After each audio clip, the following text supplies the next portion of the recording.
Today's adventure begins as a recording of this Thursday, June 8th, 2023.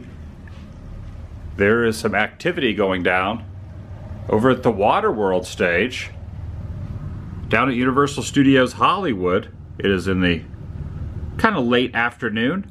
The park is open until the evening hours, which is kind of rare because sometimes during the course of the year when I'm out here, they're only open till 6 or 7. But today they're open till 10, so I'm going to get a late night evening at Universal Studios Hollywood. I'm pretty excited about it. I'm going to head down in a minute. While up here, I'll kind of showcase the valley a little bit with Warner Brothers off in the distance.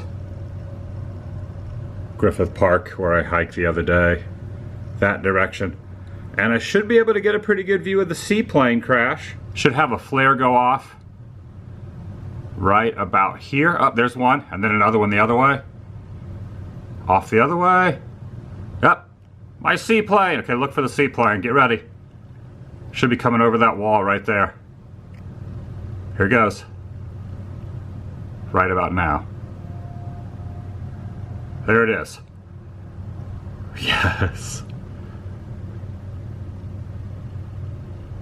Oh.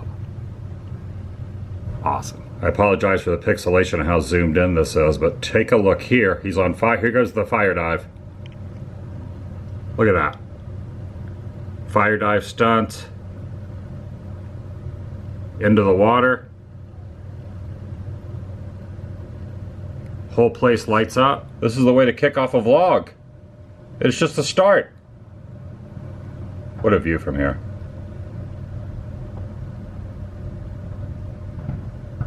What a freaking view.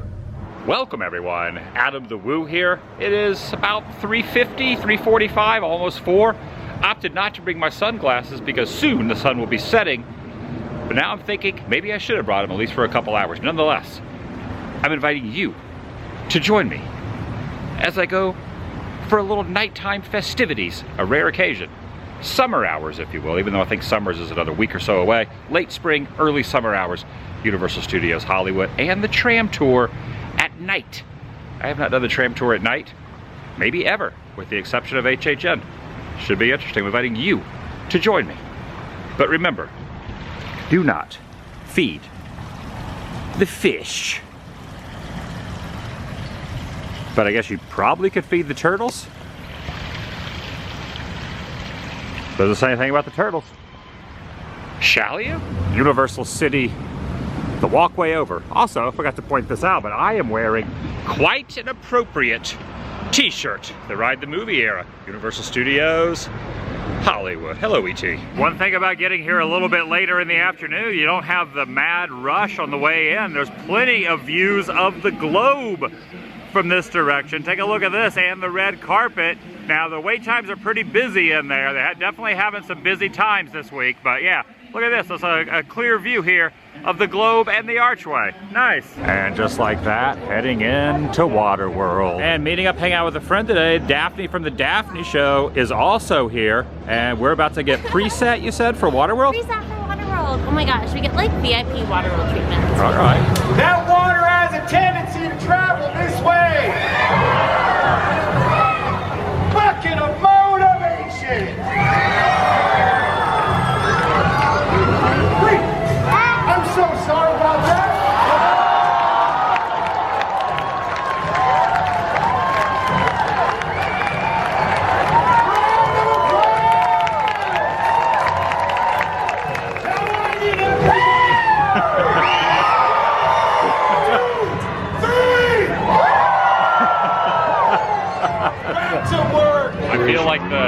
I feel like that might have been for me. That was 100%, 1,000%, 3,000% it was. 3,000% of Woo.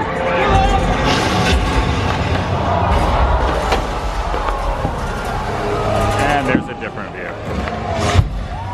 Ground level.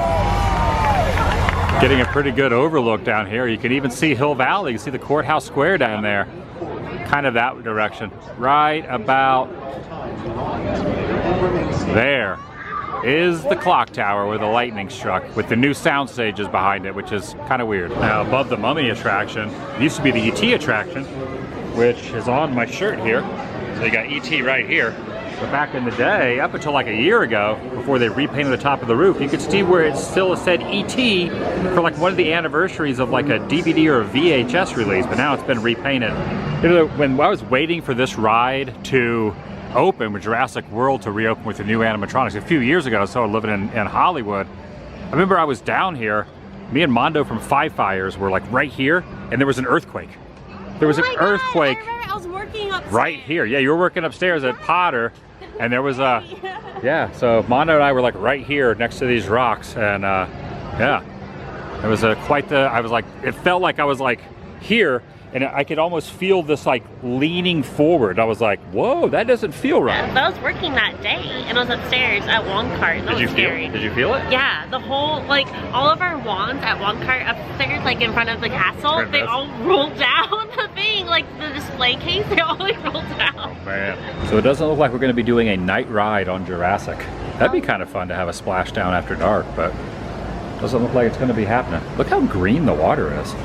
Maybe this year for Horror Nights they'll do Jurassic World after dark. For Horror Nights? Yeah, how they used to do Jurassic Park after dark. Maybe they'll do Jurassic World after dark. They did that for Horror Nights? Yeah, they used to do Jurassic Park after dark where everything was all shut off. It was so scary. Everything was like a lot darker than normal? All the lights were shut off. And this is in front of Panda Express, the top grossing film of 1982. E.T. I was saying E2. It's like a T2. I was thinking, what if they changed this to Kung Fu Panda Express? They should have a Kung. Also, Ordinary Adventures is here. What do you think of? Do you think Steven is super excited to have his plaque right in front of Kung Fu? Steven Spielberg is like, you can never remove this plaque. We know what happens when they remove anything Spielberg. He doesn't like that. You want to keep this. Chinese food. I've never noticed this before, but you can actually see the Hilton, my hotel, from right here. Even from above Jurassic. Oh, there's Blue, the dinosaur over there. Blue's over there looking, wondering why the Jurassic Park ride's not operational at the moment. Oh, I think the sun is about to start going down now. It's kind of glistening over here off of the, about to go up the second set on the world's tallest theme park escalators ever. So we're gonna try to get car 4. You can kind of see the sun setting over there, a little bit of the hue over there. Well, I don't think we're gonna get on this one. We'll try to get the back row. All right, we are gonna be on number 3. This one is pulling up right now. Also, these newer trams are all electric trams. So they're very, very quiet, not gas powered, good for the environment and less fumes, and very, very quiet. We're gonna have the last row on number 3 of the new electric trams nighttime edition. These are really, really quiet. Yeah. And row number 8, last row, all the way at the far end. It's time for a little dust into darkness going on. Erica and I will be your guide today. Since it's getting dark, this is the only time I will be on camera today during the tour, so hello, it looks a little scary in the dark, so I'm going to turn that off. Now watch your hands and feet as the tram doors close. If you don't yet have a pair of 3D glasses, give us a wave and we'll get a pair right on over to you. Got my 3D I do have glasses little right ones here. of you on the tram today. Make sure that they are seated towards the center of the tram Fast as opposed to and the on the Furious. outer edges. Now raise your hand if it is your first time here on the Universal Studios tour. Welcome, welcome. It's good to have you. You picked the perfect day. I always think the tour is a little bit more exciting at nighttime. Oh yeah. And who is here for the 100th time? Raise your hand. Woo. All right, it's good to see you all again. We're off. And we are off. Headed night. down to the studio away from the theme park. Now my No, I name is think there's Erica. actually a couple I more will be people your online. guide. Maybe there is going to be We one more got our train. driver Robert, who will be Yeah, riding us there we at go. fast and furious 3 to 7 miles per hour through the backlot. One more And train. One more medical emergency. Or if you drop something of value off the side of the tram or have any sound or video issues, reach up and grab the red cord that runs along the center of the ceiling of the tram, and I'll be back to assist you as soon as it is safe to do so.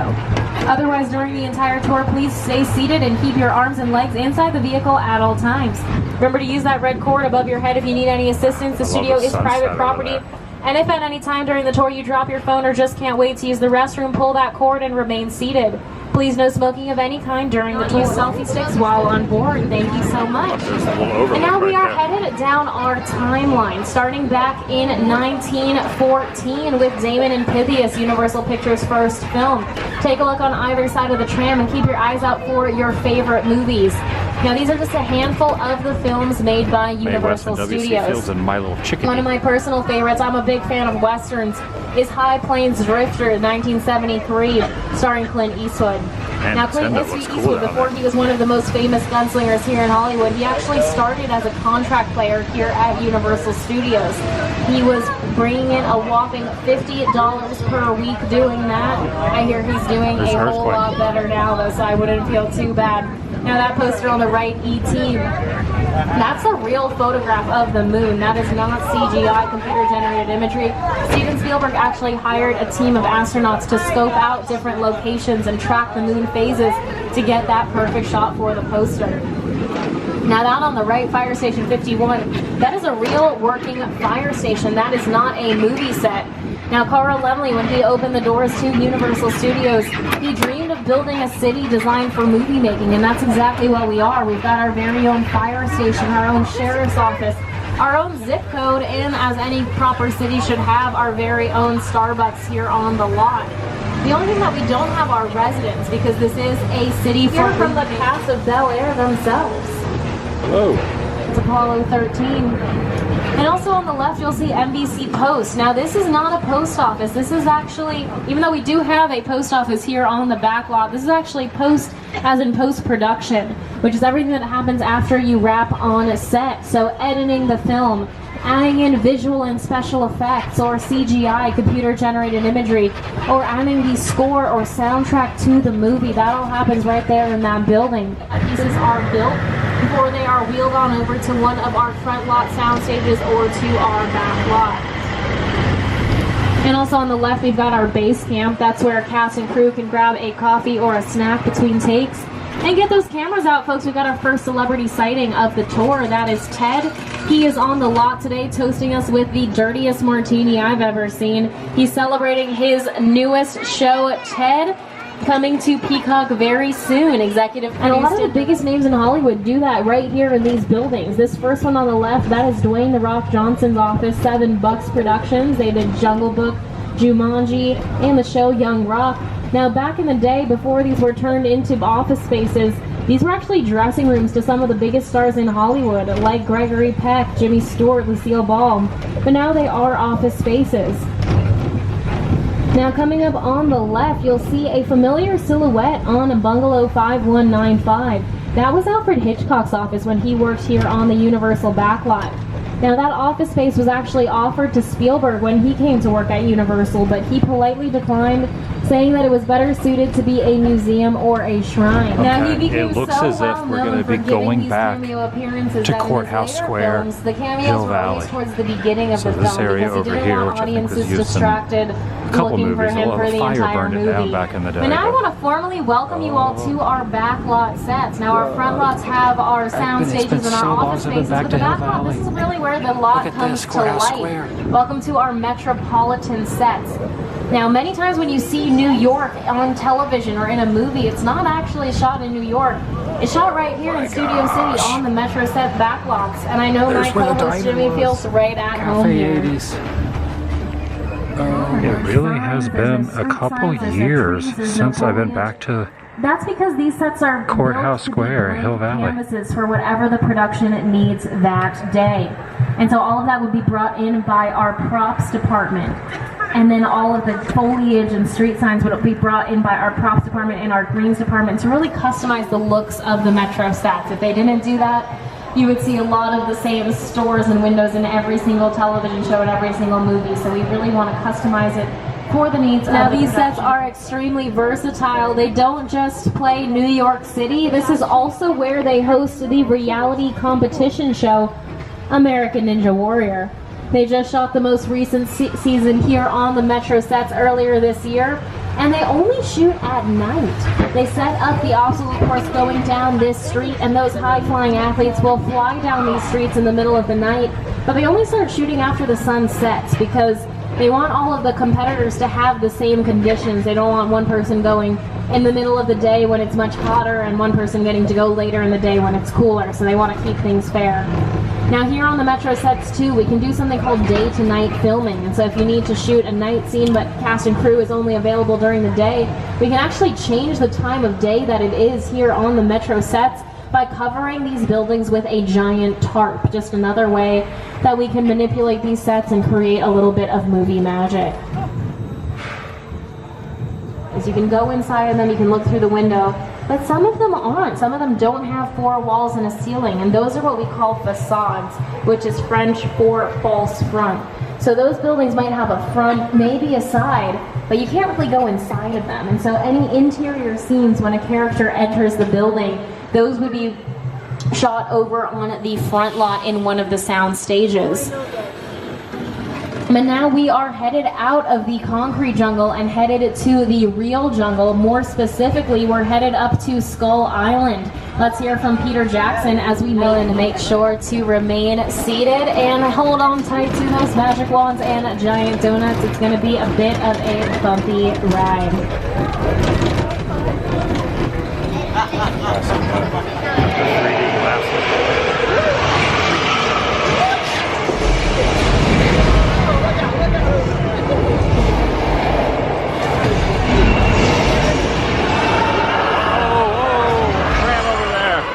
Good. Now we're not on that tram.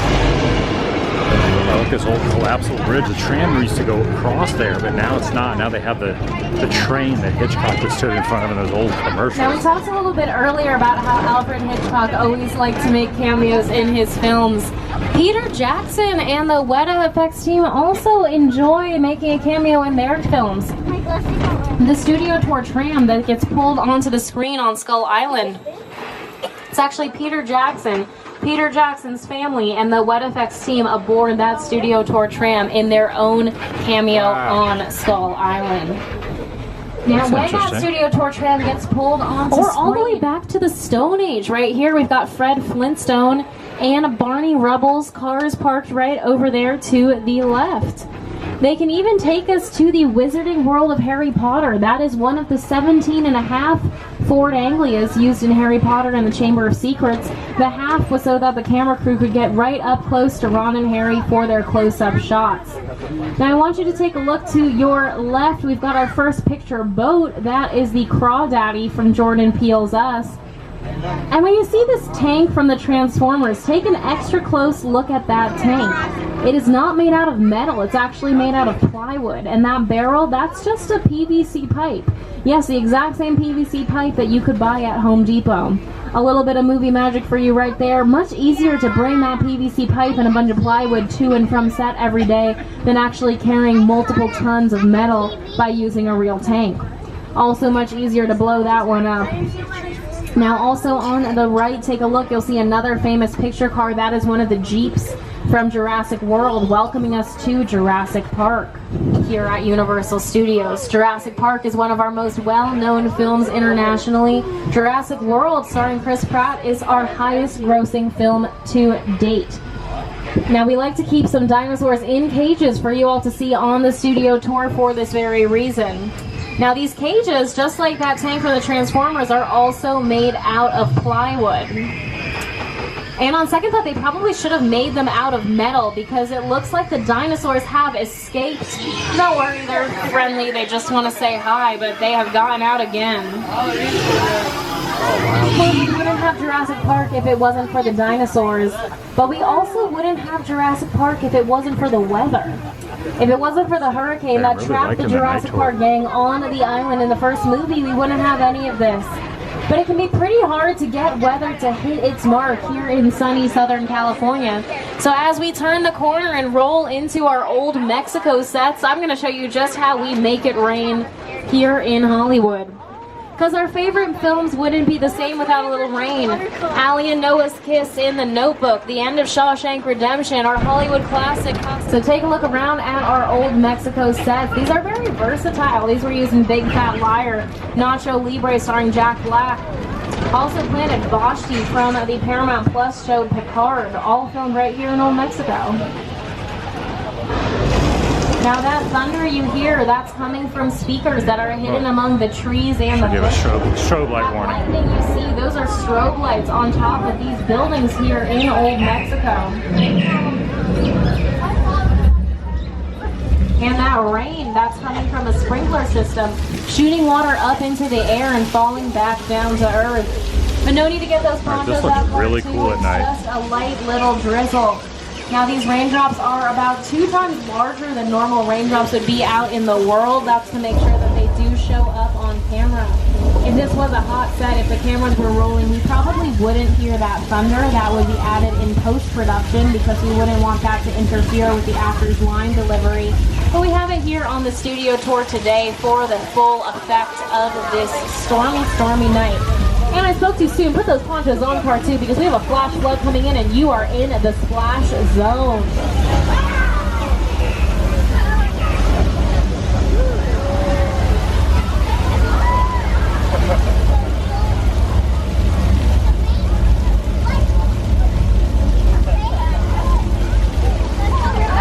Our flash flood was used in the movie Big Fat Liar, starring Paul Giamatti, Amanda Bynes, and Frankie Muniz.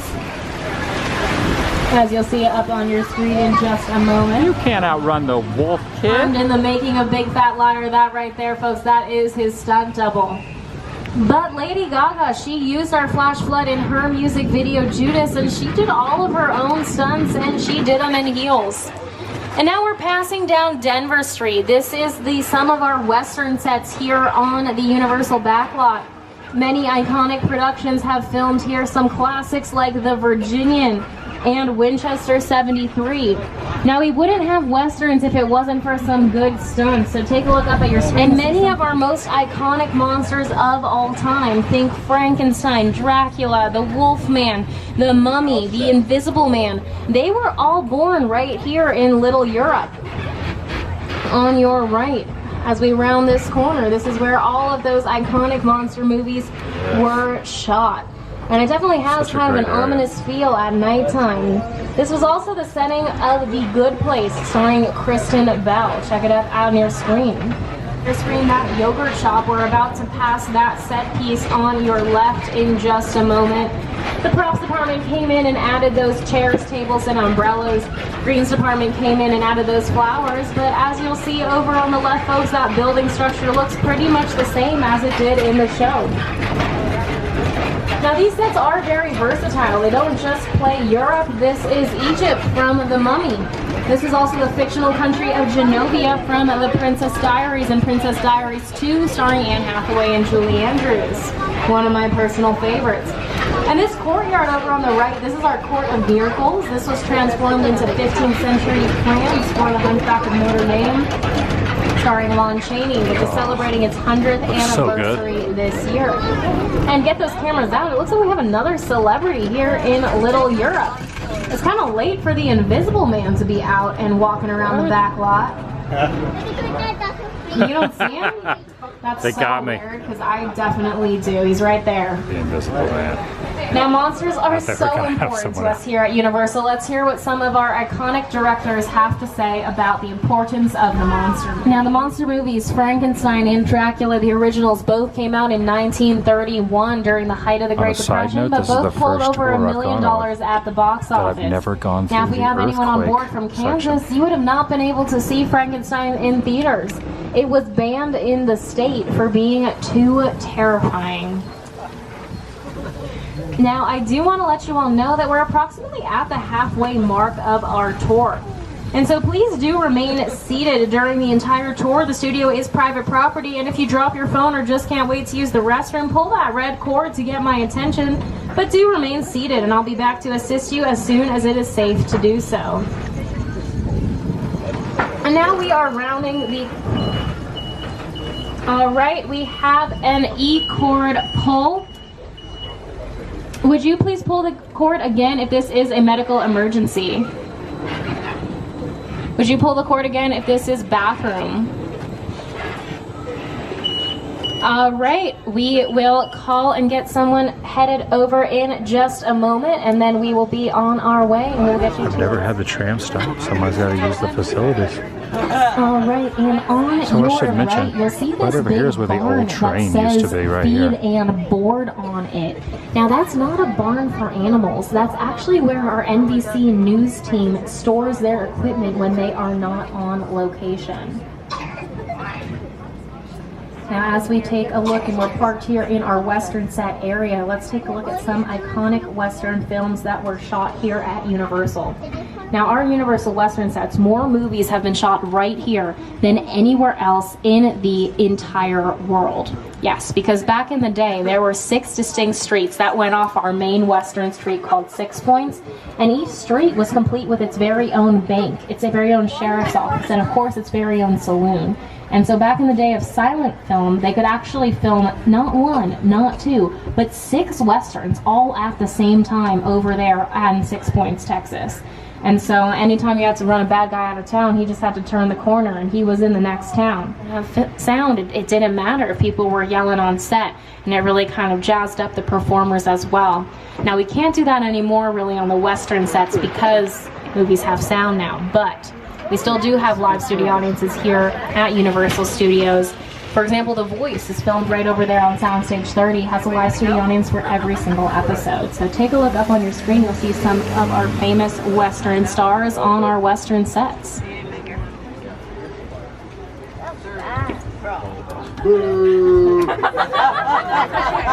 One thing I will say, I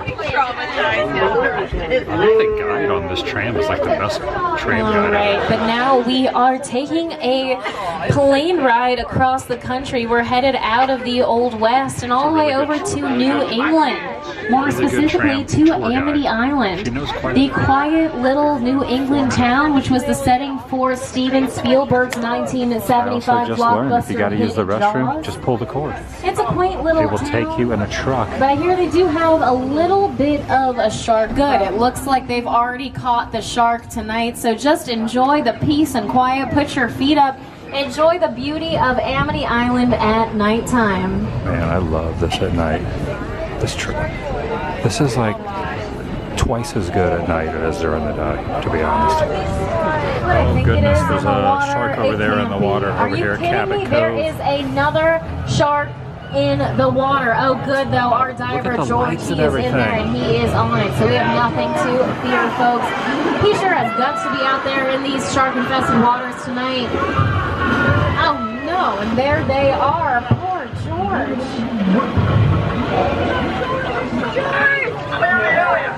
George. Here comes Bruce. There he comes, Bruce. Oh, Bruce, you got it. Real. And so he experimented with a lot of different materials and mechanisms to get the shark to work. Some of them work better than others. And to this day, one of Spielberg's sharks is still somewhere on the bottom of the Atlantic Ocean. Now, all of these problems caused significant delays in the production of this film. Jaws was supposed to hit theaters. Movies didn't really come out in the summertime, and so they really had no choice with this one though, because it wasn't ready until the summer, and so they just let it out, and it was a teeth-smashing success. And so every summer blockbuster after Jaws was the trailblazer. We wouldn't have the summer blockbusters that we know and love today if it wasn't for all of those issues on set. So talk about a silver lining, or maybe, just maybe, a great white lining. The chicken ranch isn't lit up. Up here on the right, that is our chicken ranch.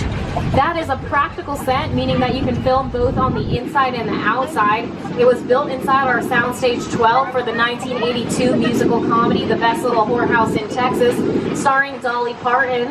Subsequently, it has been used in countless other productions. Take a look at just a handful of them up on your screen. Oh my gosh, we are going back to And Colonial we are Street. driving down Colonial Street. This yellow house up on the left, that is Davy's house from the Netflix show Never Have I Ever from Mindy Kaling, starring Maitri Ramakrishnan in her breakout role. Now, if we've got any Team Paxton people on the tram tonight, I am right there with you. Now take a look around. Many of our guests still recognize this street as Wisteria Lane from the Desperate Housewives. This is one of our most heavily used areas of the back lot. Countless commercials, television shows, and of course movies have been shot right here on Colonial Street. Take a look up at your screen. This is just the tip of the iceberg of what has been shot right here where we are driving. Now there are many advantages to filming here on Colonial Street rather than in a real neighborhood. You probably wouldn't love it if there was a hair and makeup trailer blocking your driveway when you're trying to get out of the house in the morning. Here on Colonial Street, we have access to all of Universal Studios amenities. Also, many of these houses, they are practical sets, and you kind of see through the windows in the dark right now, which means that you can, yes, you can film on the inside and the outside of the house. I'm not sure exactly where the name practical set came from, but it's easy to remember because it is practical. If it's a facade, you have to drive all the way from the back lot to the front lot to shoot interior scenes, but if it's a practical set, you don't have to go anywhere. So it's very practical, very convenient. Now I do want to let you all know that we are approximately 15 minutes from the end of our tour, and we'll be returning to the theme park shortly. Remember to pull that emergency cord if you need assistance, but please remain seated at all times. Thank you. Now we're driving down Wilderness Road. Look to your left, look to your right, you'll see a whole lot of nothing. But this can be very convenient for productions that want to film in the great outdoors. This is where Bird Box starring Sandra Bullock was shot. Also an episode of 911 where they flip a limousine off of an old country road. That happened right here on this intersection. Coming up on your right, we have even more Universal Picture cars. Starting with Mr. Bean's adorable green Mini Cooper. That yellow car parked in front of it, that is Bumblebee from the Transformers. And this old-timey car with a wagon in the back, that's from one of my personal favorites. That's from Oh Brother, Where Art Thou, the Coen Brothers movie starring George Clooney, which is kind of like the Western adaptation of Homer's Odyssey. Now, many of these cars have raced down the freeway at lightning fast speeds. But right now, we're taking a turn off the main road to a quiet little motel with 12 rooms and 12 vacancies. Welcome to the Bates Motel from Alfred Hitchcock's Psycho. Now we have another famous picture car parked out front, that white Ford sedan, 1957. That was Marion Crane's car in Psycho. But that exact same car, that was the family car in the show Leave It to Beaver, which was shot the same year. Now, Leave It to Beaver and Psycho have another interesting connection. Now, Psycho was the first movie to show a flushing toilet on screen. Leave It to Beaver, well, that was the first TV show. Up on the left, too, this is the Psycho house. This is the original home used in Alfred Hitchcock's 1960 thriller Psycho. Now, when they built this, they only have this side that we're looking at now and the front constructed, but we have added the other two sides to our permanent installation here on the back lot. Again, this guide is like the best freaking guide. But now we're driving away from one of our oldest sets and headed into one of our largest. Welcome to Steven Spielberg's War of the Worlds. Oh wow, his mother's in the window. $1 million. He got this one for $60,000, but it did cost him about $200,000 to ship it here to Universal, and so they always get you with that shipping and handling. What can I say? They had to chop the plane into 4 pieces to transport it here to make sure that it fit under those highway overpasses. And now coming up on your right, take a look. We are passing by Jupiter's Claim. These are the original sets from Jordan Peele's most recent feature film, Nope, which was shot up in Santa Clarita, but we transported all of these sets down here to the Universal lot to be a permanent installation. Now, we've spent the past hour learning all about how movies are made, and I think you all are pretty much experts at this point, and so in just a few moments, we're going to put you all front and center inside of your very own movie, more specifically Fast and Furious Supercharged. Now, if you haven't seen it yet, the next Fast and Furious film, Fast X, is now in theaters. So definitely check that one out.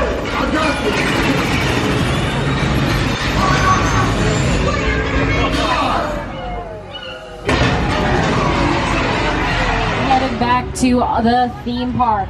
Here at Universal Studios, we have been making audiences laugh, cry, and sit at the edge of their seat for over 100 years.